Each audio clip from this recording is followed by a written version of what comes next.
Yo, what's up, everybody? Your boy Chain Max back at it. I know it's been a minute. I keep slacking on these videos, but between me and you, work and I guess trying to work out and all that other good shit that comes along with life is pretty hectic. So I can't make the videos as much as I used to. You know, life is busy and I can't really catch up with it. But anyways, let's get on to talking about cars again. But wait, let me just give the haters, you know, the few haters that I have right now, time to hate on my video while I check a text message.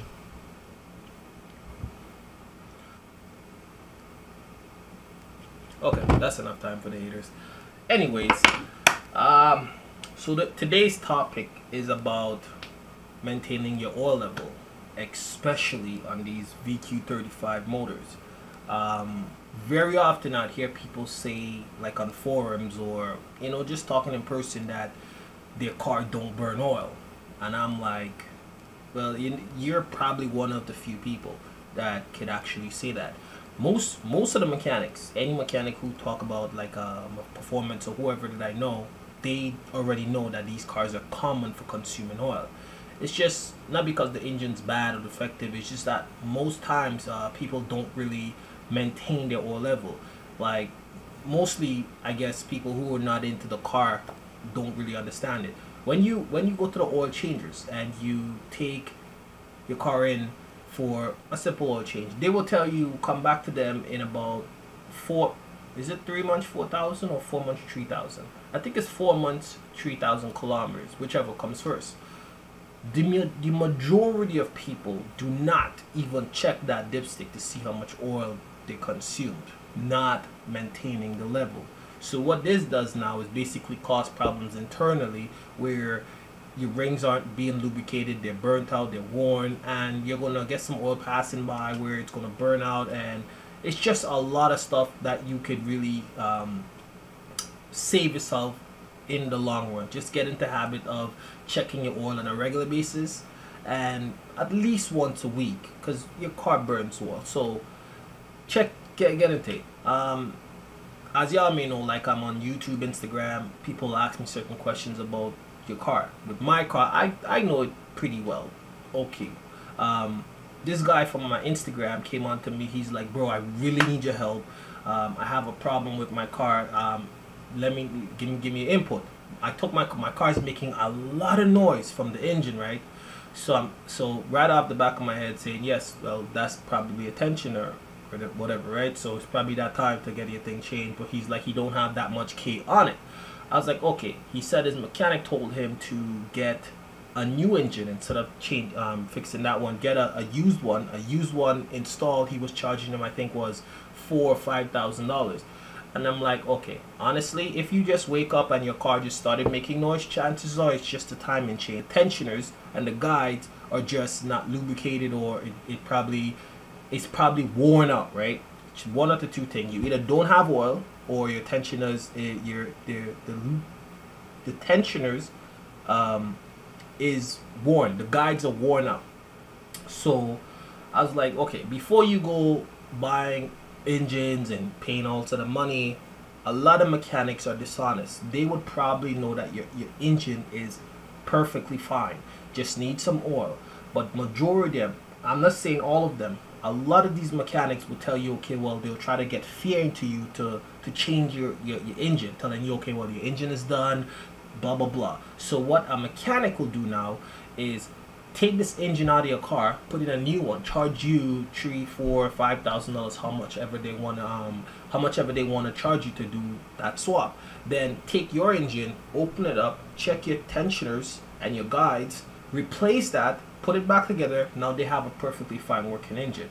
So please, before you go to certain mechanics, make sure you trust them. A lot of mechanics out here, they're dishonest. I'm not saying that there isn't honest mechanic, but a lot of honest mechanics, they don't really make money. So you have to kind of like give them a little bit of understanding when it comes to why they're so dishonest about it. Now, homeboy messaged me back telling me, bro, like, man, I love you, man, like, I owe you so much right now. I'm so happy I came to you, blah blah blah. His problem was he had absolutely no oil in the engine. So he started the car up, hear all the tension is going, so that means he thought, you know, worst case scenario, the engine was done. But all it was is he had literally no oil in the engine. The engine burnt out all the oil. So get into habit of checking your oil at least once a week. At least it takes literally 2 seconds. You have a cloth in your car, pull out your dipstick while the car is parked up for a couple of minutes, hours, whatever, check it, that's it. Maintain your oil and your engine. These VQ engines will last you a really long time. My engine right now, I would say a little over 300,000. You know what? Probably 300,000. Now maybe I'm exaggerating. Probably 300,000. And I just do the simple things to it. So what I'm gonna do, I'm gonna just tell y'all what I use. You could use whatever you want to use. When I'm doing my oil changes, I try to look for oil on sale. These oil, you could get them for about $3.50 for one. I'll buy about 10 because it's cheap. I would change my oil with any oil that's on sale, whether it's Castrol or Quick Estate or something that I get from my oil supplier. I would change that oil with 10W30, right? Because I know my car burns oil. I've tried every oil there is, whether it's synthetic or high mileage, my car burns the oil the exact same way. So what I would do, I would change my oil with 10W30, and when I'm topping it up during oil changes, because my car burns oil, I'll use a 10W40. So it varies on what oil comes first. I would go to my mechanic, my supplier, and he would give me something like this. It's a German brand. It's a synthetic blend, just a little bit of synthetic in it, and I would use this. As far as the oil filter goes, nothing fancy, just a simple, it's called what? Parts Master. It works fine. I haven't had any issues since. I went on eBay and I bought a bunch of these things. It's like 12 for like, I don't know, 30 or 40 bucks. Over here, one filter is about $7-8. So I don't have to buy a filter from anywhere in a long time. So this is my filter. And to top it up, at the end of my oil change, I would try to throw in one of these fuel injectors cleaner in my gas tank. If I fill it up, I would put an entire one of these cleaners in. That's how I maintain my engine. If I have half tank, I'll put half to half. I don't usually use the whole thing unless I have a full gas tank. So again, with these motors, any car, just get into habit of checking your oil on a regular basis. It will cost you a lot of money, because if you don't have oil in your engine, what would happen is that it's going to be friction rubbing against the metal. It's going to expand, and next thing you know, it seizes up. The car would never crank again. That would be it. $3,000-4,000, $5,000, depending on what car you have. So get in habit of using your engine, checking your engine.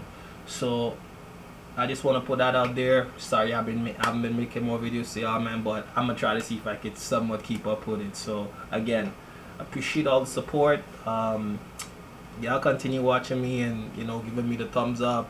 For the haters, you know what y'all do best. And yeah, man, I'm gonna see y'all in the next video. Peace out. One.